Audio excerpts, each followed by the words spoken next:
अल्लाह तबारक व ताला ने कुरान मजीद में ऐलान कर दिया, कुल्लु नफ्सिन ज़ाइक़तुल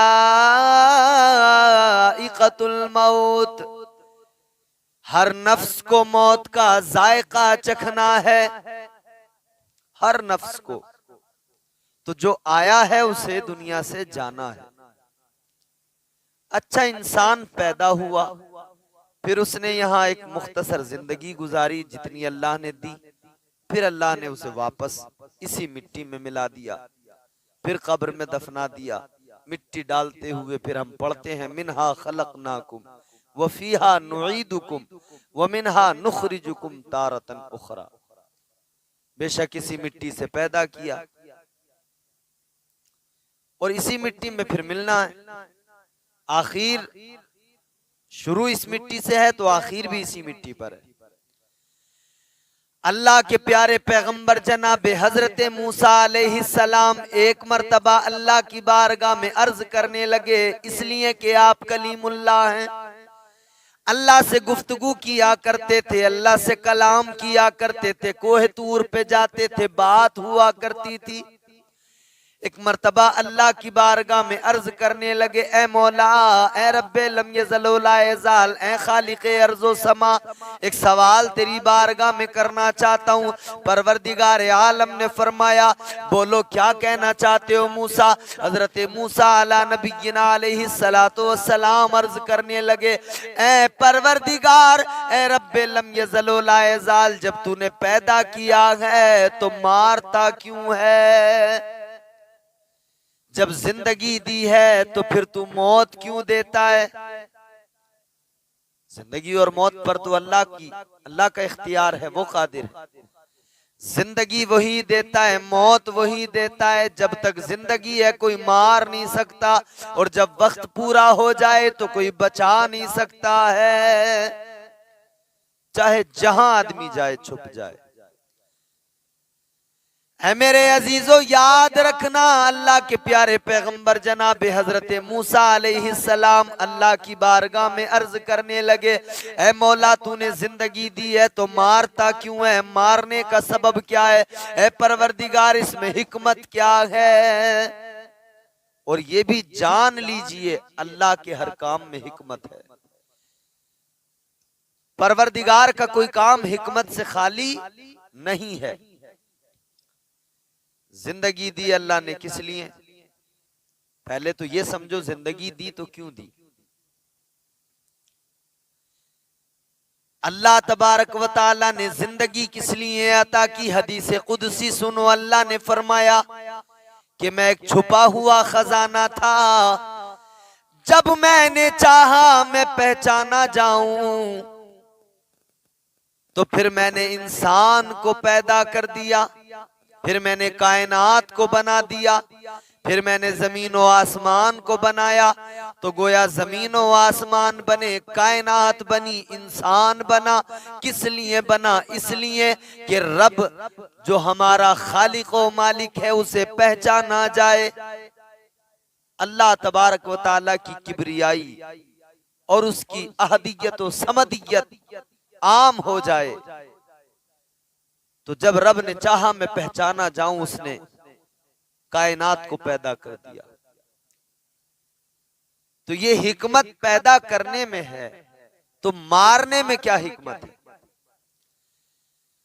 अल्लाह के प्यारे पैगंबर जनाब हजरत मूसा अलैहिस्सलाम ने जैसे ही अल्लाह की बारगाह में सवाल किया, अल्लाह ने फरमाया, मूसा तुम एक काम करो, खेती करो, जमीन में फसल उगाओ। हजरत मूसा अलैहिस्सलाम ने जमीन में दाना डाल दिया, खेती करने लगे, फसल तैयार होने लगी। दाना डाला तो चंद दिन के बाद में पौधा निकल के आया। वो पौधे जब बहुत सारे निकल के आए, फिर वो बड़े होने लगे। उसके बाद में अपने वक्त को पहुंचे, पक गए, बालियां लग गई, उसमें बीज आ गया, दाना आ गया। फिर उसको दाने को और भूसे को अलग अलग किया गया, उसको काट दिया गया। अल्लाह तबारक व ताला की बारगाह में हजरत मूसा है। अल्लाह ने फरमाया, मूसा ये बताओ, तुमने खेती की फसल उगाई, वो जब पौधे बड़े हो गए तो तुमने उनको काट क्यों दिया? जब पैदा हुए तो तुम्हें बड़े प्यारे लगे, अच्छे लगे, लेकिन जब वो बड़े हो गए तो काट किस लिए दिया? अर्ज करने लगे परवरदिगार, जब वो अपने वक्त को पहुंच गए, जब फसल पक गई, तैयार हो गई, तो बालियों से दाने को अलग करना जरूरी है, भूसे को और दाने को अलग करना जरूरी है।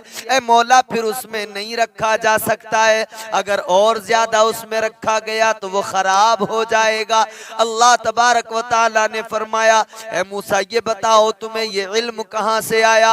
अर्ज करने लगे, ए परवरदिगार ये इल्म तूने मुझे अता फरमाया है। ए मौला ये इल्म मुझे तुझसे मिला है। अल्लाह ने फरमाया, ए मूसा जब मेरे अता करदा इल्म की बुनियाद पर तुम्हें ये पता लग गया कि जब वक्त पूरा हो जाए तो दाने को बाली में नहीं रखा जाएगा, निकाल दिया जाएगा। अब जब वक्त पूरा हो जाए तो उस दरख्त को काट दिया जाएगा। जब तुम्हें मेरे दिए हुए इल्म से ये मालूम है तो मैं तो तुम्हारा खुदा हूँ, मैं तो तुम्हारा रब हूँ, मैं तो तुम्हारा परवरदिगार हूँ। ए मूसा, मैंने तो कायनात को पैदा किया है, मैं भी जानता हूं कि कब इंसान के जिस्म से रूह को अलग करना है। ए मूसा, रूह को अलग करना है, इसलिए कि जिस तरह बालियों में दाने आते हैं तो कुछ दाने बहुत अच्छे होते हैं, आला किस्म के, और कुछ दाने खराब होते हैं। इसी तरह कुछ अच्छी रूहें हैं, कुछ बुरी रूहें हैं। अच्छी रूहें जब जिस्म के अंदर हैं तो उन्हें अपने वक्त पर उस जिस्म से निकालकर अपनी जगह पर, अच्छी जगह पर, यानी उन रूहों को आला इल्लीयीन में या जन्नत में पहुंचाया जाएगा। और जो खराब रूहें हैं उन्हें बाज रूहों को जमीन व आसमान के दरमियान मुअल्लक किया जाएगा, बाज रूहों को जिस्मों में डालकर उन पर अजाब दिया जाएगा। ए मूसा, जिस तरह फसल पक जाए तो फिर दाना और बाली दोनों को अलग किया जाता है, इसी तरह हिकमत यह है कि जब इंसान का वक्त पूरा हो जाए तो उसके जिस्म और रूह को अलग किया जाता है।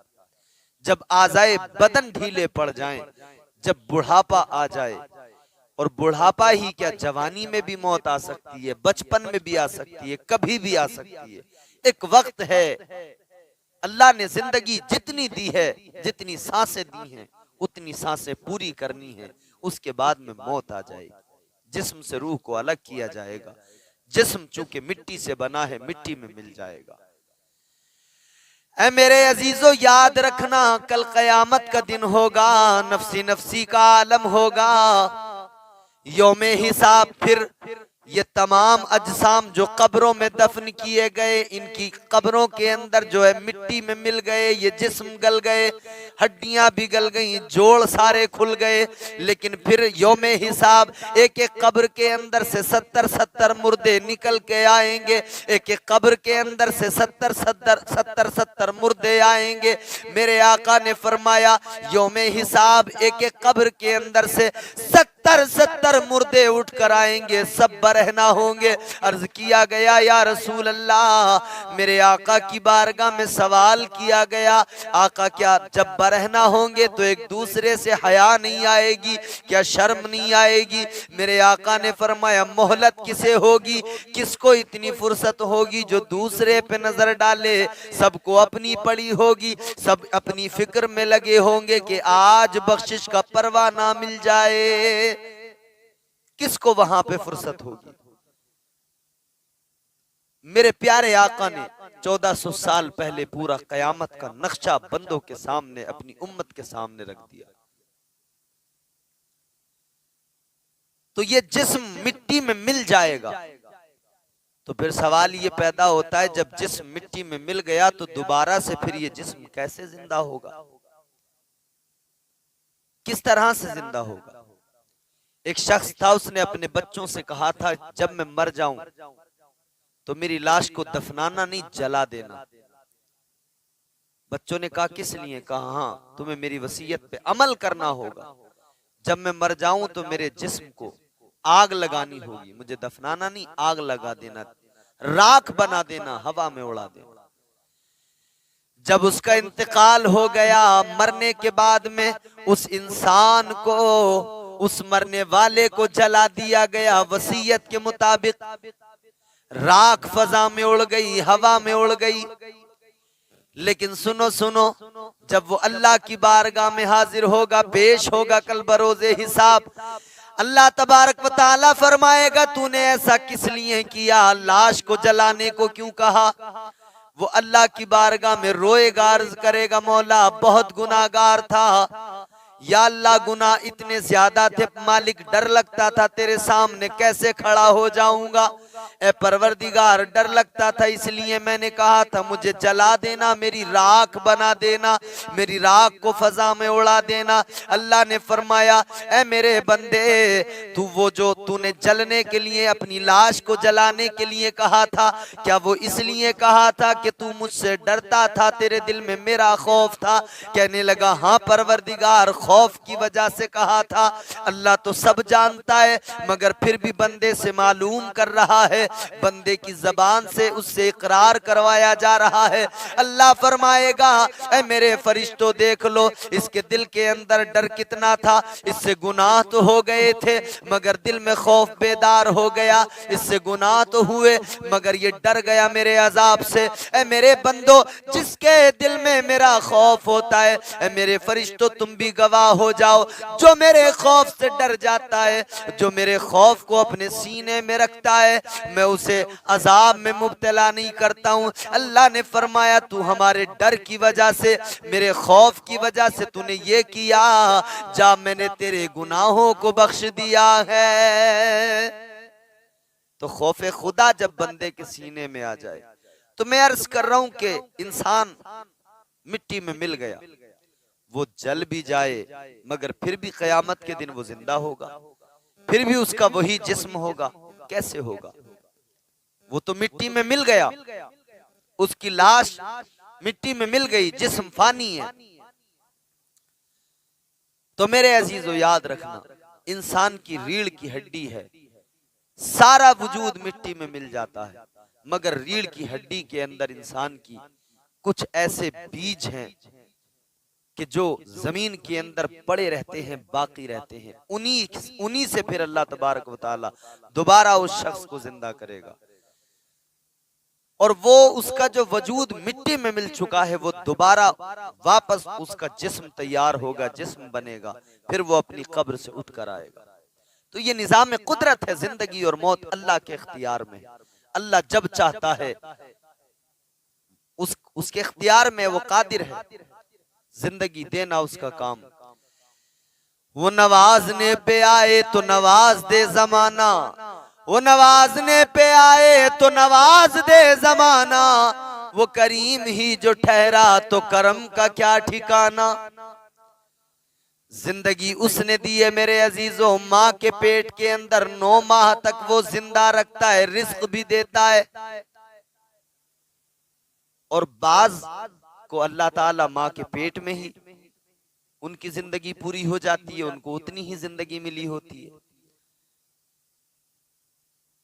माँ के पेट में 9 माह तक रिस्क देने वाला खुदा, अपने बंदों से 70 माहों से ज्यादा प्यार करने वाला खुदा, वो रब्बे लम यज़ल ला यज़ाल, वो खालिक़े अर्ज़ो समा जिंदगी देता है। तो फिर देखो, जिंदगी जब तक है कोई मार नहीं सकता है, जब तक मुहाफिज अल्लाह है, जब तक की जिंदगी अल्लाह ने अता की है तो कोई मार नहीं सकता है, और जब सांसें पूरी हो जाएं तो कोई बचा नहीं सकता है। शद्दाद एक बादशाह गुजरा है, बहुत ताकतवर था, बहुत खजाने थे। उसे ख्याल आया कि मैं अपनी जन्नत बनवाऊं। सारे मुल्क के अंदर जो 1 नंबर के माहिर मेमार थे उनको जमा किया गया, सारे मुल्क के अंदर जो आला चीजें थी, बेशकीमती चीजें थी, उन्हें मंगवाया गया, जन्नत के अंदर रखा गया। सारे मुल्क के अंदर जितनी खूबसूरत लड़कियां थी, हसीन और जमील थी, उन सबको जमा करके जन्नत में रखा गया। जो हूरों का तसव्वुर है कि जन्नत में हूरें होंगी, बड़ी खूबसूरत हैं, तो इसने भी कहा मैं भी हूरों का इंतजाम करूंगा। इसने मुल्क की सारी खूबसूरत लड़कियों को, हसीन लड़कियों को जमा करके अपनी जन्नत में रखा। सारे मुल्क के अंदर जितने खूबसूरत हसीनो जमील जवान थे, सबको जमा किया, अपनी जन्नत में रखा कि जन्नत में गिलमान भी हैं। तो इसने कहा मैं भी अपनी जन्नत में गिलमान रखूंगा। सारी जिंदगी की दौलत लगा दी। सारी जिंदगी की दौलत लगाने के बाद में जन्नत बनवाई। मगर मेरे अजीजों, फिर जब जन्नत तैयार हो गई, खबर मिली कि बादशाह जन्नत तैयार हो गई, जन्नत को देखने के लिए आ जाओ। अब शद्दाद बड़े कर्रो फर के साथ निकला, शानो शौकत के साथ निकला। रास्तों को सजाया गया, हर जगह पर इस्तकबाल किया गया, खैर मकदम किया गया। बादशाह जन्नत की सैर को जा रहा है।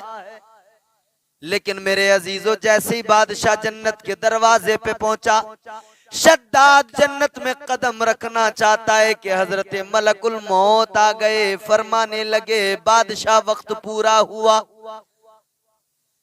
मैं तेरी रूह कब्ज करने आया हूं, तेरा वक्त पूरा हो गया, मौत का वक्त आ गया है। इसने इतना सुना, चेहरे का रंग बदल गया, पसीना पसीना हो गया। अब ये कहने लगा फरिश्ते से, हजरत मलकुल मौत से कहने लगा जरा सी मोहलत दे दो। आपने फरमाया कोई मोहलत नहीं। कहने लगा इतनी मोहलत दे दो कि एक बार अपनी जन्नत को देख लूं। बड़े अरमानों से बनाई है, बड़ी तमन्नाएं थी दिल में, सारी दौलत लगा दी, सारा खजाना लगा दिया, बड़ी हसरतें थी, बड़ी आरजुएं थी, बड़ी मेहनतों से सारी दौलत लगा के, सारी पूंजी लगा के मैंने जन्नत बनाई है।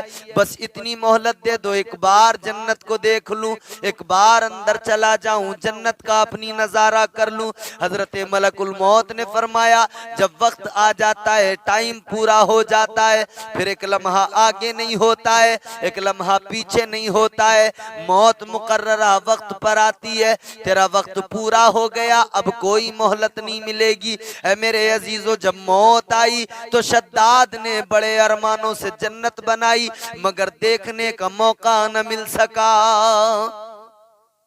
ऊंचे ऊंचे महल बनाने वालों, बुलंद इमारतें बनाने वालों, बंगले तैयार करने वालों, ये भी याद रखना कि जब मौत आएगी ना, तो उस बंगले में कदम रखने का भी मौका नहीं मिलेगा, उस एयर कंडीशन बिल्डिंग के अंदर कदम रखने का भी मौका नहीं मिलेगा। तो ये बिल्डिंगें, ये बंगले, ये महल्लात बनाने से पहले अपनी कब्र को बेहतर बना लो, क्योंकि कब्र में ही तो सोना है जाकर। जब तक कयामत कायम नहीं होगी, तब तक इंसान को कब्र के अंदर ही सोना है। आज हम लोगों ने कब्र को बड़ा आसान समझ लिया है, बड़ा हल्का समझ लिया है। कब्र उस अंधेरी कोठरी का नाम है कि जहां पर बड़ी छोटी जगह, मगर आमाल जैसे होंगे, अगर आमाल अच्छे होंगे तो कब्र कुशादा हो जाएगी। और फरमाया गया कब्र हर इंसान को दबाती है, नेक कब्र की आगोश में जाए उसे भी दबाती है, बदकार आए, गुनहगार आए, उसे भी दबाती है, किसी को नहीं छोड़ती कब्र। नेक लोगों को भी दबाती है, गुनाहगारों को भी दबाती है, सबको कब्र दबाती है।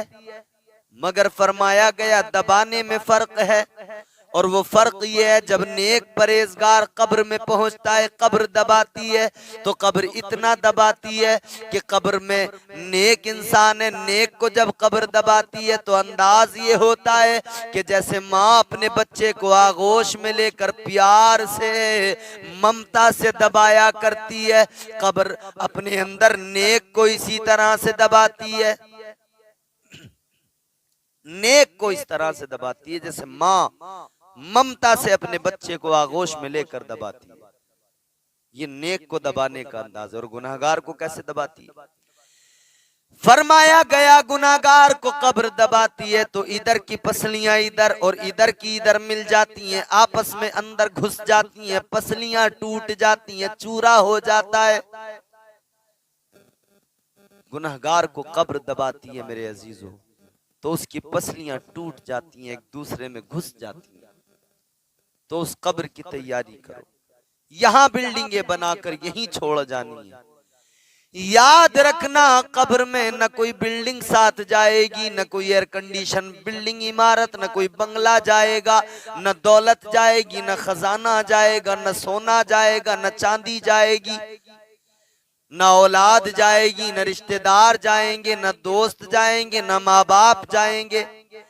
कब्र में कोई साथ नहीं जाएगा। कब्र में अगर कुछ साथ जाएगा तो आका की मोहब्बत साथ जाएगी। कब्र में अगर कुछ साथ जाएगा तो आमाल साथ जाएंगे।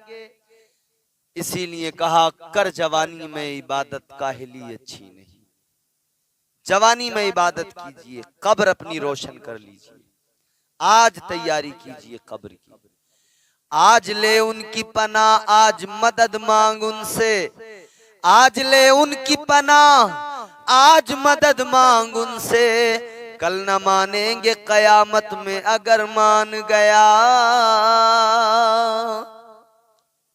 वहां तो आदमी को मान ही जाना है। वहां तो वो कहेगा, हाय मुझसे कितनी बड़ी गलती हो गई।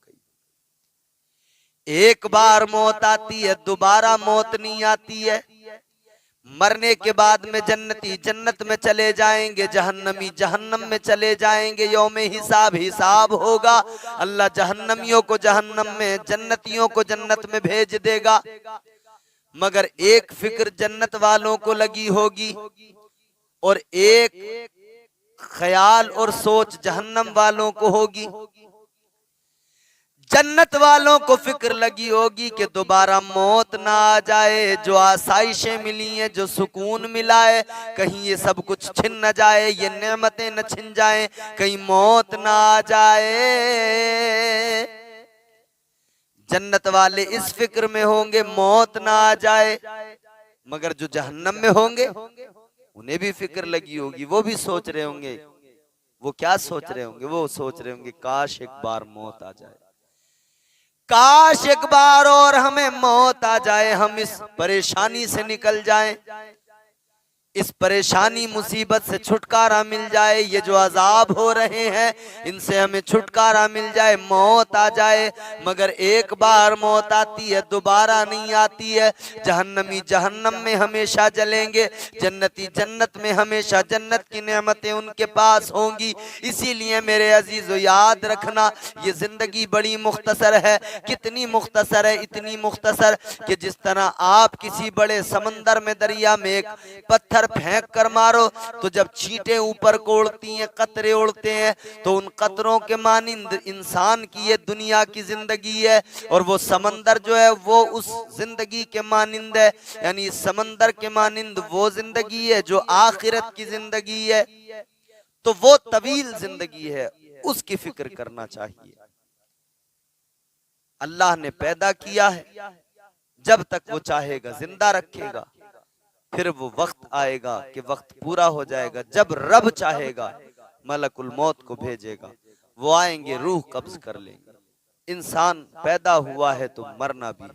हर नफ्स को, हर जानदार को मौत आएगी। हर जानदार को जो दुनिया में आया है उसे दुनिया छोड़ के जाना है। इसीलिए मेरे आका की बारगाह में बुलबुले सिदरा जनाबे हजरत जिब्राईल अमीन ने आकर अर्ज किया था, काला जिब्रील अलैहिस्सलाम, या मुहम्मद सल्लल्लाहु ताला अलैहि वसल्लम, इश्मा शिता फ़इन्नका मय्यितुम व अहबिब मन शिता फ़इन्नका मफ़ारिक़ुहु व अमल मा शिता फ़इन्नका मज़्ज़ियुम बि। अल्लाह के नबी की बारगाह में बुलबुले सिदरा अर्ज करने लगे, या रसूल अल्लाह, आप अपनी उम्मत से फरमा दीजिए, अल्लाह ने जो जिंदगी अता फरमाई है, अल्लाह ने जो सांसें अता फरमाई है, जो जिंदगी अल्लाह ने दी है, अपनी उम्मत से फरमा दीजिए जिंदगी चाहे जैसे गुजारें, मगर इतना याद रखें कि एक दिन मरना जरूर है। और जब मौत आएगी तो जैसा अमल किया होगा वैसा सुलूक होगा। अच्छा अमल तो अच्छी जजा, अगर अमल अच्छा नहीं तो फिर उसकी सजा।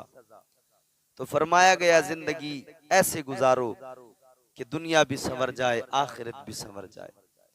वो किसी कहने वाले ने बड़ी प्यारी बात कही, जिंदगी इतने सलीके से गुजारी जाए, जिंदगी इतने सलीके से गुजारी जाए, जैसे चादर कोई कांटों से उतारी जाए। तो जिंदगी इस तरह से गुजारो, चादर कांटों पे पड़ी होती है, तो जब उसको उतारा जाता है कांटों से तो यूं ही नहीं खींच लिया जाता, उसमें कांटे जब अंदर घुस जाते हैं तो बड़े प्यार से उठा के निकाला जाता है। यूं ही खींच लिया जाए तो चादर फट जाएगी, चीथड़े हो जाएंगे उसके। यही मिसाल जिंदगी की है। जिंदगी भी इतने ही सलीके से गुजारो जितने सलीके से कांटों से चादर उतारी जाती है। जब मौत आए तो मौत के वक्त में तकलीफ ना हो, ऐसे जिंदगी गुजारो, रूह जिस्म से निकले कोई तकलीफ ना हो, बल्कि ऐसे गुजर जाए जैसे फूल से खुशबू निकल जाती है, जिस्म से रूह ऐसे निकल जाए जैसे आटे से बाल निकल जाता है। ऐसे जिंदगी गुजारो कि आसानी से मौत आए, मौत की सख्ती ना हो, मौत की तकलीफ ना हो, आसानी से फरिश्ता रूह कब्ज करे, जिस्म से रूह निकल जाए और पता भी ना लगे, एहसास भी ना हो। तो ये इंसान के खुद के ऊपर डिपेंड करता है, वो अपनी जिंदगी को कैसा बनाता है और अपने मौत के वक्त की तकलीफ को कम करता है या बढ़ाता है। आज तो हम लोग बिल्कुल बेफिक्र हैं, बल्कि हमारे यहाँ तो लोग कह दिया करते हैं जो होगा देखा जाएगा। ऐ इंसान, ये कहने वाले जो होगा देखा जाएगा, सोच जरा तेरी औकात क्या है, तू क्या देख सकता है। जरा सी गर्मी ज्यादा हो जाए तू नहीं देख सकता, तू परेशान हो जाता है, कभी एसी में भागता है, कभी कूलर के आगे बैठता है। गर्मी ज्यादा हो जाए तू नहीं देख पाता, ठंड ज्यादा हो जाए तेरी बुरी हालत, तेरी तबीयत खराब हो जाती है, तू नहीं देख पाता। तो फिर सोच ले उस तकलीफ को कैसे देखेगा, कैसे बर्दाश्त करेगा। नहीं देख सकते, जो होगा देखा जाएगा। ये जुमला कहने वालों, उस रब के बनाए हुए मौसम जब तुमसे नहीं देखे जाते तो उस रब की बनाई हुई दोजख तुमसे कैसे देखी जाएगी। उस रब के बनाए हुए सूरज की तपिश जब तुमसे बर्दाश्त नहीं होती तो उस रब के बनाए हुए दोजख के अंदर जो अजाबात हैं वो कैसे बर्दाश्त करोगे, वो कैसे तुम उसको बर्दाश्त करोगे। बहुत सख्त अजाब है दोजख का। याद करो उस वक्त को जब दोजखी दोजख में डाल दिए जाएंगे, पुलसिरात से गुजरते हुए दोजखी कट कट के पुलसिरात से नीचे दोजख में गिर रहे होंगे। तो जिंदगी को संवारिए, नेक अमल कीजिए, अच्छे अमल कीजिए, मौत को याद कीजिए, फिक्र कीजिए, मौत को याद करते रहिए। मेरे आका की बारगाह में जनाबे उम्मुल मोमिनीन हजरत आयशा सिद्दीका रदी अल्लाह ताला अन्हा आप अर्ज करने लगी, या रसूल अल्लाह, आपकी उम्मत में क्या कोई ऐसा भी इंसान है कि जो मैदान जिहाद में नहीं आया, हक व बातिल के मार्के में नहीं आया, उसने तलवार नहीं उठाई, कोई जंग नहीं लड़ी। या रसूल अल्लाह, वो मैदान जिहाद में कत्ल नहीं हुआ मगर फिर भी उसे मर्तबा शहीद का मिल जाए। मेरे आका ने फरमाया, हाँ मेरी उम्मत में ऐसे भी लोग हैं। या रसूल अल्लाह, कौन लोग हैं वो? मेरे आका ने फरमाया, मेरी उम्मत में वो शख्स जो दिन में 3 मर्तबा अपनी मौत को याद करता है, वो अपनी मौत को दिन में 3 मर्तबा याद करता है, मरने के बाद में अल्लाह उसे शहीदों के जुमरे में शामिल कर देगा।